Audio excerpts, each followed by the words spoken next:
नमस्कार मित्रों, आप सभी का स्वागत है। आज हम पेपर का एक एडिटोरियल है उसको हम चर्चा करेंगे। बहुत इम्पोर्टेंट मुझे लग रहा है। देखिए, इसका हेडिंग है व्यापक सुधार की ओर। इसका मतलब क्या है? ये सब चीज़ को आप यदि सिविल सेवा की तैयारी करते हैं तो आपको थोड़ा ध्यान देने की आवश्यकता होती है। इसमें क्या लिखा हुआ है आप भी पढ़िए। केंद्र सरकार ने आर्थिक सुधारों के क्रम में बड़े पैमाने पर सरकारी परिसंपत्तियों के मौद्रीकरण का निर्णय लिया है। इसके तहत परिसंपत्तियों को एक निश्चित अवधि के लिए निजी क्षेत्र को दिया जाएगा, लेकिन उसका मालिकाना जो है सरकार के पास ही रहेगा। इस योजना से आगामी 4-5 वर्षों में सरकार को 6 लाख करोड़ रुपए की आमदनी होने की उम्मीद है। कितने लाख करोड़ रुपए का होने, इसको अंडरलाइन कर लीजिएगा। 6 लाख करोड़ रुपए की आमदनी होने की उम्मीद है। इस आमदनी को सरकार अपने पूंजी व्यय में जोड़कर इंफ्रास्ट्रक्चर निवेश करेगी। मौद्रीकरण की योजना लंबे समय से विचाराधीन था। इसमें उन परिसंपत्तियों को चिन्हित किया गया है जो या तो बिना उपयोग के पड़े हुए हैं या उनसे कम आय होती है, या फिर निजी क्षेत्र को देने से उनकी उपयोगिता में बढ़ोतरी हो सकती है। वित्त मंत्री निर्मला सीतारमण ने उचित ही कहा कि भारत को यह समझना चाहिए कि अपनी परिसंपत्तियों को से अधिकाधिक कमाई सुनिश्चित करने का समय आ गया है।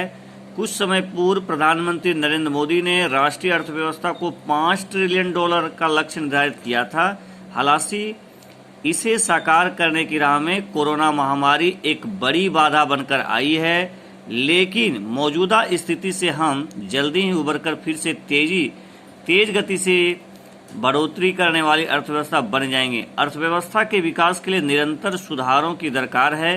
बीते कुछ वर्षों में नीतिगत स्तर से लेकर योजनाओं की रूपरेखा तक कई उल्लेखनीय पहलें हुई है, जिनके सकारात्मक परिणाम कराधान, निवेश, निर्यात, उत्पादन, वित्त उपलब्धता, विवादों का शीघ्र निपटारे, व्यापार की सुगमता आदि के रूप में हमारे सामने है। प्रधानमंत्री मोदी लगातार रणनीतिक विनिवेश पर जोर देते रहे हैं। इस दृष्टिकोण के आधार पर आर्थिक विकास में निजी क्षेत्र की भागीदारी बढ़ने की कोशिशें हो रही है। सरकार अपना ध्यान विभिन्न कारोबार को संचालित करने से हटाकर इंफ्रास्ट्रक्चर बनाने तथा कल्याणकारी योजनाओं का विस्तार करने पर केंद्रित कर रही है। आर्थिक सुधारों के तहत अनेक क्षेत्रों में निजीकरण की प्रक्रिया चल रही है, लेकिन मौद्रीकरण नीति इससे अलग है।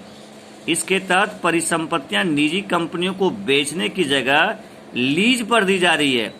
मित्रों, आप कल ही देखे होंगे राहुल गांधी जी प्रेस कॉन्फ्रेंस कर रहे थे। वो बोल रहे थे कि मोदी जी 70 साल की जो संपत्ति था देश का, उसको बेच दे रहे हैं निजी क्षेत्र में। इससे बहुत देश को नुकसान होगा। लेकिन इस आर्टिकल को पढ़ने के बाद आपको आपको लगेगा कि कहीं न कहीं सरकार बहुत अच्छा कर रही है कि जो बेकार पड़ा हुआ था, जिसमें सरकार को फायदा नहीं हो रहा था, उसको वो लीज पर कंपनियों को दे करके इससे हमारी जो है सो ज़्यादा से ज़्यादा फायदा होगा। आगे बात करते हैं।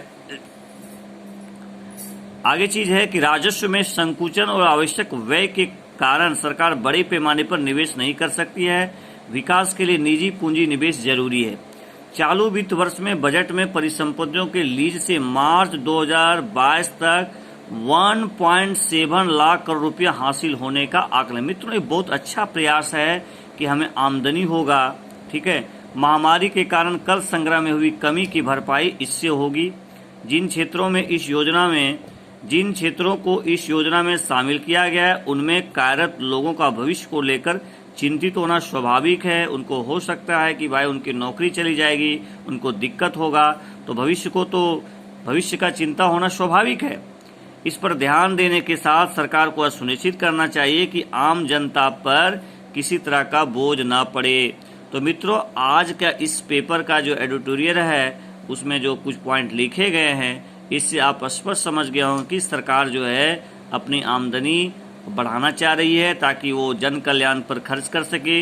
क्योंकि कोरोना महामारी की वजह से सरकार को उतना बहुत ज़्यादा आय नहीं हो रहा है। ठीक है, कर में भी कमी आई है, कलेक्शन में। तो सरकार ने सोच रही है कि यदि हम इस तरह का लीज दे करके हमें कुछ आमदनी हो सकता है तो इसको किया जाए। लेकिन सोचने वाली बात ये है कि यदि आप निजी क्षेत्र पर आप इसको देते हैं तो वहाँ पर जो कार्यरत कर्मचारी हैं, जो लोगों हैं, उनका भविष्य क्या होगा।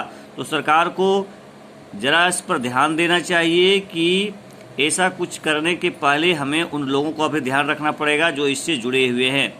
तो चलिए आज बस यहीं, हम अब आपको रोज़ कुछ न कुछ मुद्दे पर, जैसे अफगान संकट पर मुझे लग रहा है कि हम एक बहुत जल्द जो है सो एक आपको वीडियो बना कर दूंगा कि अफगान संकट का समाधान कैसे हो सकता है, क्या है, ताकि आप आईएएस का जो सेकेंड पेपर है मेंस में, उसमें इंटरनेशनल रिलेशन है, तो उस दृष्टिकोण से इस टॉपिक बहुत महत्वपूर्ण लगता है।